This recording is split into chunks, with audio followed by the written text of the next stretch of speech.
Today in the Wando Challenge, we're going to learn how to use consistent fonts for AI image generation and your brand colors.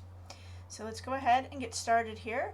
To create a font reference is what we need to do first. So we're in the Generate tab, right there, and we're going to click on this cute little pin thing right here. Once you click on the pin, you're going to be taken to the Prompt Preset Manager. So you're going to select Add right here, and then give it a name. So we're going to go brand font.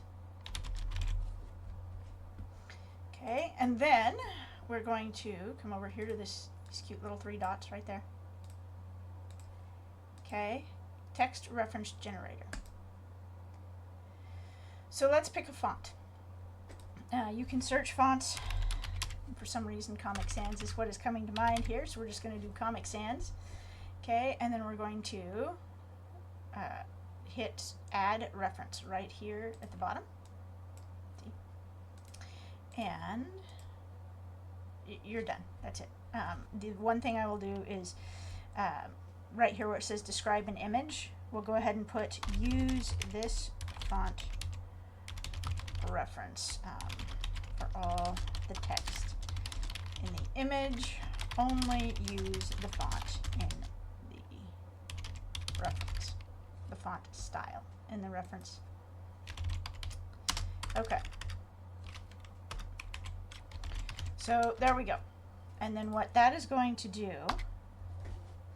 is we can close this. When you come over here to generate an image, what you'll do is click on Select a Preset. You'll hit Brand Font. It automatically will put that reference in there for you.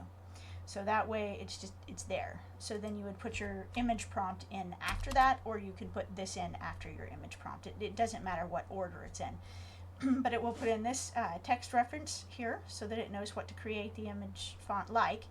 And then it will put in this information right here to tell the AI only use that font. So then there's another way to do this if you want to add brand colors too. So we're just going to go ahead and delete the reference images here. We're going to go back to the same place, so that little pin, and we're going to add another one. Okay, so you can do brand font and colors, or you can do them separate like this. So then we'll come back over to the same place. It's 3 little dots right here. And you can go color reference generator. So you have a couple of options. You can either add your hex codes in directly, or you can pick colors right here. So say you want to create images with only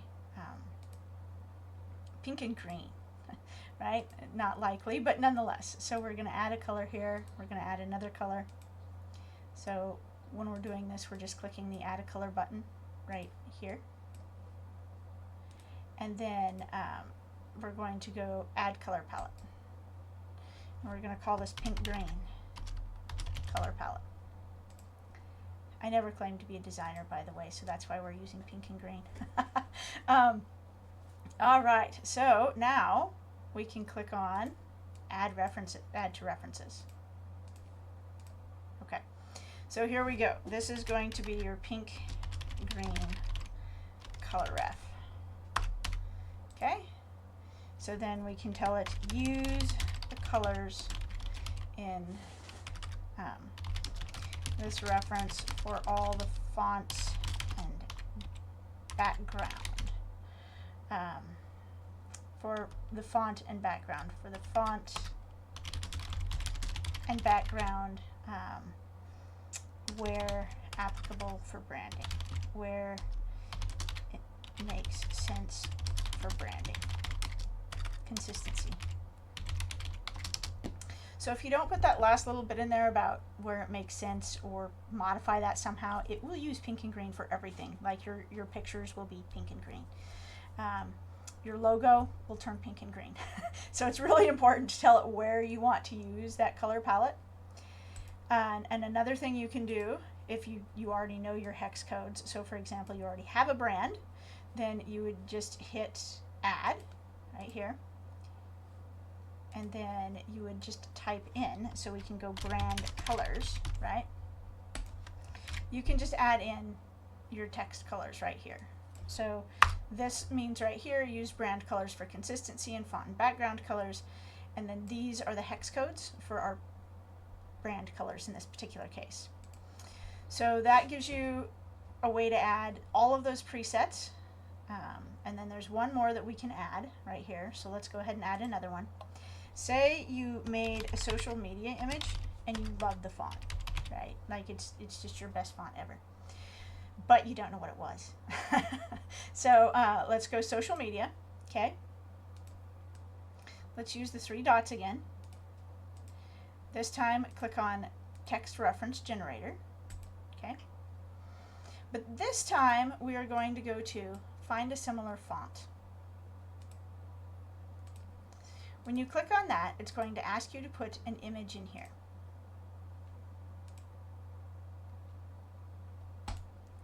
Okay, so when you click on this to add an image, in this case, say this was a social media image we really liked, right? So we're going to add it in, and then you're going to click crop to text.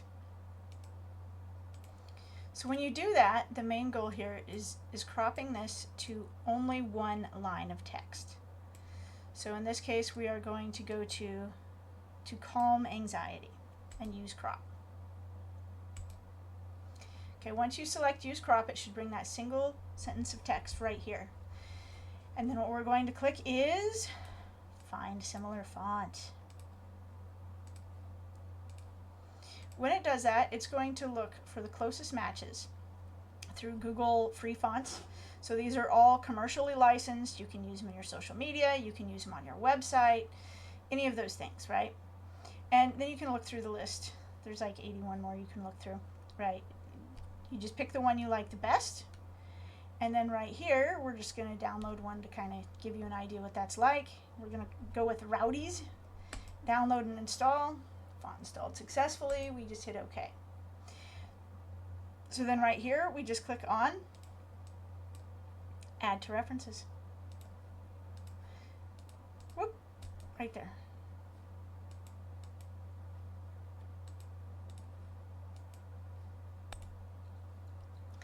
Okay, so then once you do that, you'll come back over here and you should be able to search for Rowdies right here, because we just downloaded that. Here it is in the font.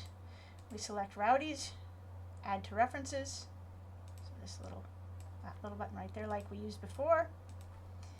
Click, and we're done. And if you don't want to retype stuff, you can just copy and paste it from your other one. There you go. That just tells it to use that font. We can close out of here. And now, whenever you want to use a specific font or a specific set of colors, right here in this presets, where it says select a preset, you have brand font, you have pink and green, you have brand colors, and you have social media.